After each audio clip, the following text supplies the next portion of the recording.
Boom. Averting anxiety attack using God's name.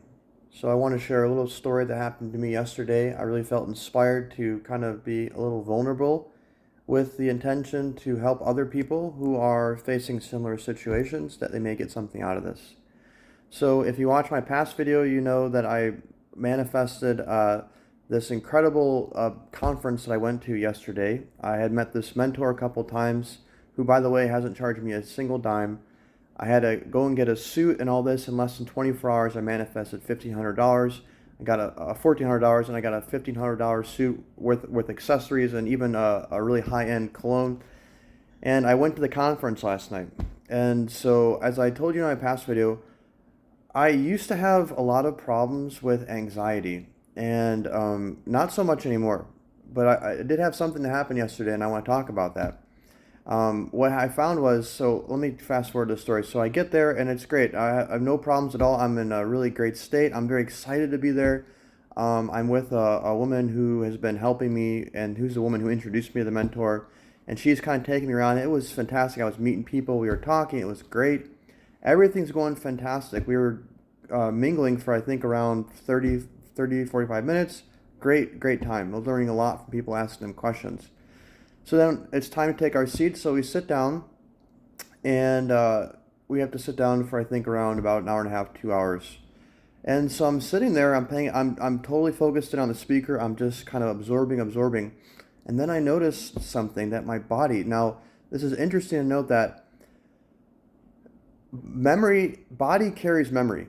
So when I said to you before is, okay, I don't have anxiety problems anymore, and it's true, I don't. I really don't. But sometimes the body is triggered in certain situations, which is this one. What was happened was, I used to have an issue particularly with having like a social claustrophobia, where if I'm in the middle and really tightly packed in of a whole bunch of people at the same time, for whatever reason, I think it's because I'm very, very sensitive to other people, and for whatever reason, I used to have like these fight or flight panic attacks. And I'm sitting there and now what the seating is, I let her pick everything. I was just going with the flow. I didn't say anything. I'm totally just in a state of surrender, and I'm using God's name, of course, and letting that just be my guiding light. So I'm just taking everything everyone's telling to me as something that God's speaking. And so she has us sitting in the middle. So we're sitting in the middle of this huge group of people. I don't know, there must have been maybe 100 people or so in the room, give or take. We're sitting in the middle of all of them. And I'm watching the speaker, and then all of a sudden, I can start feeling my body having this like sense of panic welling up, and out of nowhere, I'm, for as far as my mentally is concerned, I'm focused on the speaker, and I'm trying to listen and retain what they're saying. But then I could feel my body start to react. And what was happening was, according to my observations and assessment, if you will, is by putting myself in that situation, it triggered a memory within my body, and my body acted on a sort of autopilot and put me back into this state that I've been in the past. And so the memory is so deep within the body, and it's very interesting to note of the work you have to do to really get that out. And one of the ways you do that is by putting yourselves in those situations and then overcoming them. So in my life right now, I'm kind of, and in general, I'm always someone who likes to like throw myself into the fire, so to speak, and just figure it out. And like, instead of thinking about it, just jump in the water and learn how to swim. So I went there, and I had no idea what was going to happen. So anyway, so I'm in there, I'm in the middle, I feel my body start doing it, and I get in this panic feeling. And I've been here before, and I'm getting this feeling like I gotta go. And what happens is, if you mentally allow yourself to fall and submit to it, the fear and the terror and the panic just goes off the charts, and to the point where you can't. It's almost like you can't do anything but leave, or whatever it is. It becomes out of control. And so I'm watching this happen, and so what I have to start doing is, I'm already using not God's name, but now I'm really having to like go into like this open-eyed meditation where I am like on every syllable, I'm breathing it in, and it was just this battle. Literally, I was it was very uncomfortable. Not that it was a good time. Very uncomfortable. I had to do this battle because I refused to leave. I refused to do it. I was not going to indulge it. And as uncomfortable as it was, I made myself sit there, calm and collected, and not allow my mind to get into to fall into the body. And so I kept myself focused on, and you know what? When I was doing this, it I could feel the being that I'm working with. I could feel them sending their grace and calming it down. It was like this battle where it was like a roller coaster. Like it would get calm, calm, calm, and then all of a sudden the body would go after it again, and it would just go on like this the whole time. And I was just battling, battling, battling, and I was using God's name. And I will tell you for a fact, 100%, I will take it forever.